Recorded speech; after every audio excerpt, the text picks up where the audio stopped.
Welcome back. In this tutorial, we're going to learn about recording your lead vocals. Lead vocals are a song's emotional center, and this is the feature that's most obvious to listeners. Weak drums and bass weaken your song, even if the listener can't figure out why. But weak vocals make it obvious why the song stinks. I'm not saying you need to be a great singer to lay down good vocals. Definitely a lot of heart and soul in the performance, where every word means something, allows listeners to make that emotional connection to your music.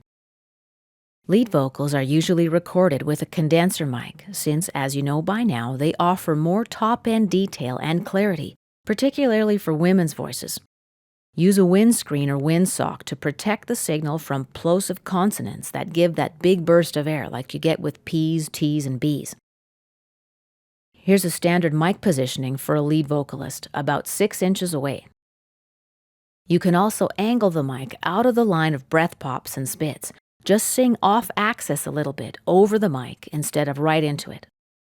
You can angle the mic down about 45 degrees from your line of breath, or you can put the mic at forehead height and then aim it down at the mouth. Air pops are going to shoot under the mic. Make sure the singer isn't singing up at the mic or it'll pop though. Remember, the filters don't reduce breathing sounds or lip noises, so watch for these. Your distance from the microphone influences the input levels. Stand with your feet staggered so that you can lean back a little when you're singing louder, or turn your head a little but not so much that the tone disappears. The vocalist needs to have practiced this so that the sound won't go in and out too much. If you're about 8 inches away from the microphone, then the average levels won't go up and down so much with small movements. Directional microphones boost the bass in your voice when you sing up close, so try to sing about 5 to 6 inches from the mic. A classical singer's going to need a little more room. Accompanied by an orchestra, you'd mic about 1 to 2 feet away. A soloist in recital can use a stereo pair about 8 to 15 feet away. To reduce sibilance, that's the s or sh that hisses in a vocal, which, if too hot, gets piercing or strident. You can use a microphone with a flat response, or you can cut your highs a little bit around 8 kilohertz. If you use a de-esser plugin, the highs will only be cut when the singer makes sibilant sounds, but de-essers tend to remove too much of the sparkle from the music, so be careful with that.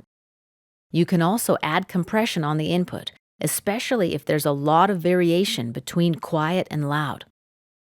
You don't want to squash the sound too much. It should sound natural. Soft, breathy passages need to keep their integrity, and when you belt, it's got to sound like it. Only the actual level on the recording will be much closer one to the other than they would be in a live or uncompressed performance. Test out the compressor parameters first. Ideally, the compressor should kick in about 1/3 of the way between the quietest passage and the loudest, with a compression ratio between 2:1 and 4:1. So the louder the song, the higher you're going to set the ratio. As you can see, it can be helpful to have some effects like de-essing or compressing while you're recording, depending on the type of vocal. An alternative would be to ride the gain during the singer's performance. When the singer is working quietly, you can boost the gain gently, and when she gets louder, you can lower it gently. Now, if you're recording yourself, do all of your signal testing first.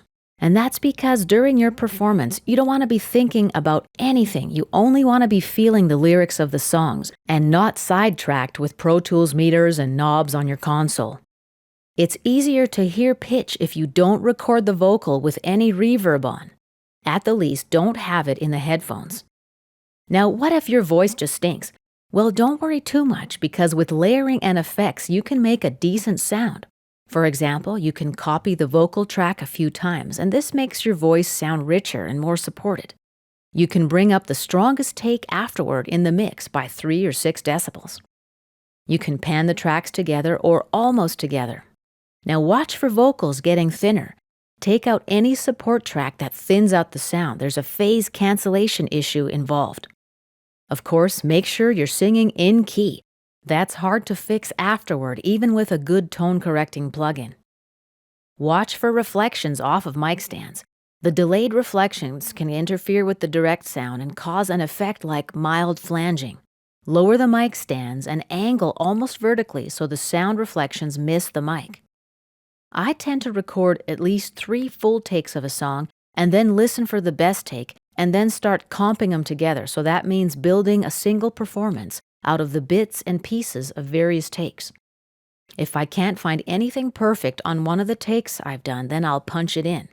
And then give the piece some time. I come back to it a few days later with more patience and fresh ears. If I hear something that I don't like right away, a gut dislike, a sense that it could be better, I mark it and punch it in.